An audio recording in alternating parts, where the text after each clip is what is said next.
CSIS warned Beijing would brand conservatives as Trumpian. Now Carney's campaign is doing it. So here we have the intelligent report from CSIS, China.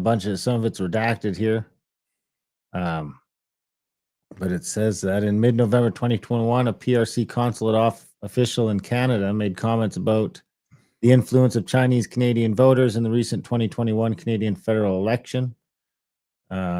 Election day was September 20th, 2021. The loss by two incumbent members of parliament from the Conservative Party of Canada substantiated that immigrants from the mainland People's Republic of China are beginning to show their strength during elections. PRC officials anticipate that in the next federal election, Chinese Canadian voters, redacted, to the consulate official. There are two reasons for this trend will continue. The first is that more immigrants will become Canadian citizens and obtain voting rights. And the second is that it is easy to influence Chinese immigrants to agree with the PRC's stance. According to the consulate official, the ethnic Chinese voters should be influenced, educated about certain key points. A, the CPC is critical of the PRC and opposed to individuals from mainland PRC. B, ethnic Chinese voters should be told that if the CPC wins a federal election, the CPC will follow the path of former United States President Donald Trump and will ban Chinese students from student universities or educational programs. This will threaten the future of their voters' children, as it will limit their educational opportunities. So here's Sam's part. Canadian intelligence reported in 2021 that Beijing planned to interfere in Canadians' next federal election with disinformation suggesting the Conservatives will follow the path of Donald Trump, a narrative now echoed in a clandestine dirty tricks operation exposed inside Prime Minister Mark Carney's campaign.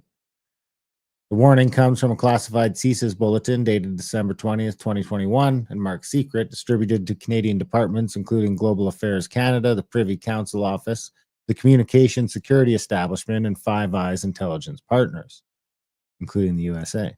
The report was based on information from Chinese consular officials in Canada. According to the CSIS assessment, the consulate official in mid-November 2021 discussed how Chinese influence in federal ridings with large Chinese Canadian populations had proven effective and laid out a forward-looking strategy to shape future electoral outcomes.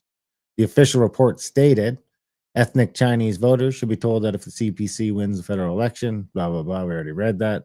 It does say at the consulate official also suggested that during Canada's next federal election, the message should be circulated that the Conservative Party of Canada is critical of the PRC and opposed to individuals from mainland China.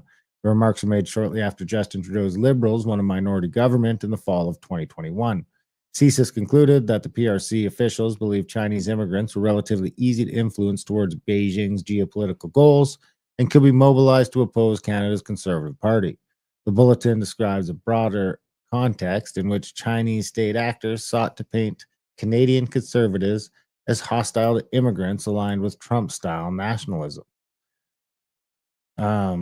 This is talking about the buttons. Now the Liberal Party has attempted to downplay the scandal, calling it an instance of overzealous political operatives getting carried away.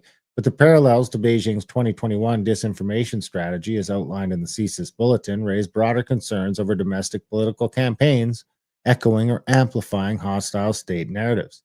The disinformation scandal was first exposed by CBC News on Sunday, April 13th. According to the report, two Liberal staffers attended the Canada Strong and Free Networking Conference last week.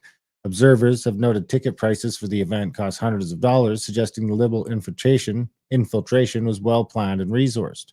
They scattered buttons reading Stop the Steal, along with buttons favoring Alberta secession movements and other political messages that would suggest Pierre Poilievre's campaign is attracting MAGA-like extremists in Canada. MAGA-like extremists.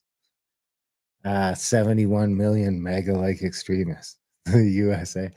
That may be open to Trump's earlier jibes of turning Canada into a 51st state. The aim was to create the appearance of a Trumpian division and election denialism within Poilievre's camp. Asked about the scandal at a press conference today, Prime Minister Mark Carney said the responsible people have been reassigned within the campaign, but the half apology has failed to quell public concern.